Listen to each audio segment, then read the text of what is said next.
So what would constitute a DORSCON raid? Because based on your current guidelines, closures of workplaces and schools would come under DORSCON raid. So what is your current definition of DORSCON raid then in this unprecedented situation?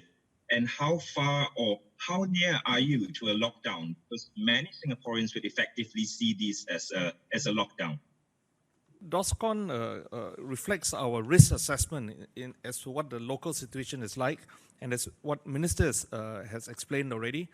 We look at the degree of community spread in the country, and we also look at our ability to control that spread within the community itself. So at this time, while there is an increased amount of community spread as opposed to 1 month ago, it is still a belief that this is a situation that we can potentially control, and therefore we are not making any plans at this stage to move into DORSCON raid. If we were to consider DORSCON raid, it would be in a situation where, because of our inability or failure to ring-fence, isolate, contain, and prevent further community spread, then the thrust of our strategy changes towards some level of mitigation in order to make sure that our health system and its resources are sustainable in the long haul. And we are clearly not at that stage just yet. We will look at a variety of different parameters as we determine what that risk of community spread is. We look at the number of cases as they come on. We study the type of cases, whether or not they are potentially linked to existing clusters or whether they are unlinked.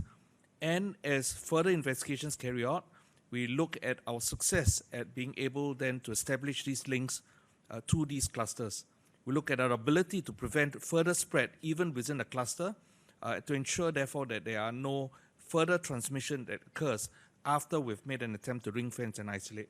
So these are some of the measures that we would put in place, some of the factors that we look at to assess whether or not our containment strategies are successful, and they would also influence us as we assess whether there is a need in the future to move to DORSCON raid.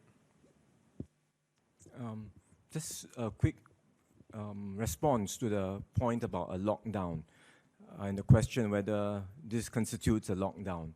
In fact, even when we introduced the last round of measures last week, people were already asking us, in fact, I think some members of the media had asked, was that a lockdown?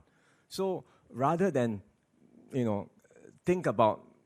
use the phrase lockdown, which means different things to different people, let's focus on the specific measures. And what we are doing today is a significant tightening on top of what we had just introduced last week because we think this is necessary. But with these measures, we are not stopping all work. We are not shutting down the economy, right? Essential businesses will continue. We are not stopping people from going out if they really need to for work where it's essential, or to get their food, groceries, or even to exercise amongst their own family members. So there are clear guidance, rules that we have laid out, but it is certainly a very stringent set of measures that will impose more restrictions on people's movements.